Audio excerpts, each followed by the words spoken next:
Алла Таалам сіздерге шундай өзгөчөлүктү берген, урматтуу эже карындаштар. Эшиктен эр келсе, бала келсе, сизди көргөндө, сиздин дастарканыңызга келгенде, ушундай жанагы эшиктеги, сырттагы болгон кыйынчылыктарды, проблемаларды, ошолордун баардыгы унутулуп, башка ааламга киргендей болгондугу бул эң жакшы. Кээде ушундай болуп калат, ошол биз айтып аткан азыркы эркек үйгө келип тынчтыкты табыш керек, ошол жерден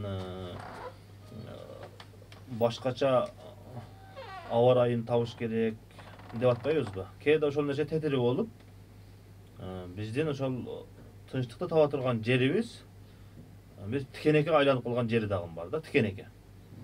Ага алдасаң дагы болбойт, эркелетсең дагы болбойт, белек берсең дагы болбойт, ойнотсоң дагы болбойт, акча берсең дагы болбойт, эч нерсе болбойт.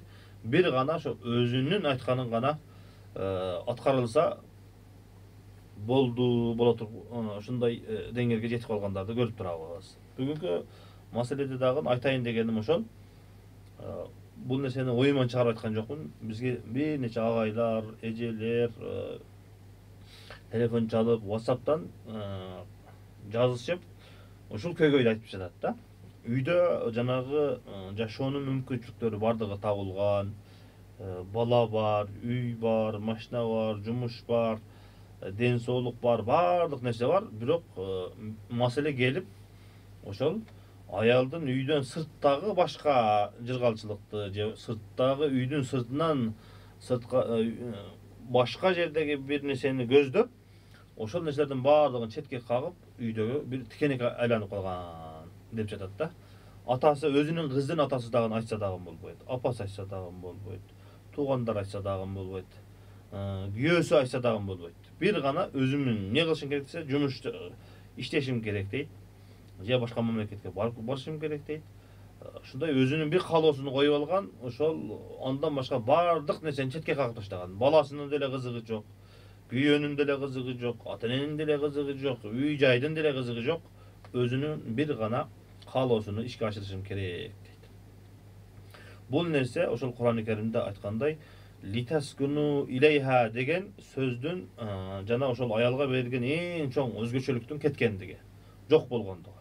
Аял затында ошол үйдүн бардык мүчөсү келип, ошол жерге келип тынчтыкты таба турган, тынчтыкты бере турган өзгөчөлүгү жок болсо, ал жердеги бала дагы андай үйдө тургусу келбейт экен. Бала дагы андай үйдө жашагысы келбейт экен. Неге дегенде ошол үйдүн нуру, куту өзүнө тартып тура турган, сырттагы болгон проблемаларды, кыйынчылыктарды, сырттагы болгон адамдар менен, жумуштагы башка сырттагы кыйынчылыктардын бардыгын четке кагып тура турган үйдүн куту болгон аялдын жанагы өзгөчөлүгү жок болсо, сырттан айырмасы жок болуп калат экен да. Жанагы жумушта жүргөн, көчөдө жүргөн адам кыйналып үйгө келсе, үйдө деле жанагы сырттагы проблема андан да 5 бетер болуп үйдө турат да. Эртең менен кечке баласы иштеп келди, өзү иштеп келди, сырттан ушундай кыйналып тынчтык табайын деп үйгө келген болсо, сырттагыдан дагы 5 бетер болгон үйдө кыйынчылык күтүп турат, уруш талаш күтүп турат, табактар бүркөлгөн, тамактар даяр эмес, үй даяр эмес, ушундай ызы чуу бойдон турган болот. Анан бир күн чыдайт, 2 күн чыдайт, 3 күн чыдайт, андан кийин 4-күнчү күнү эр үйгө келгиси келбейт, кечигип баштайт. Бала үйгө келгиси келбейт, кечигип баштайт. Эмнеге дегенде үйдө тынчтык жок. Чарчап келип үйдө тынчтык табайын деп ушундай башты коюп эс алайын десе, ошол нерсе жок үйдө. Үйдүн куту жок. Үйдөгү жанагы Алла Таала берген өзгөчөлүк жок. Ошол нерсени анан башка жактан издеп баштайт. Убактылуу жерден издеп баштайт, арактан издеп баштайт, уурлуктан издеп баштайт, нашадан издеп баштайт. Анан ошентип бир жакшылап бактылуу болуп жаткан, ынтымак менен жашап жаткан үй бүлөнүн ыркы кетип, бузулганын көрүп жатабыз.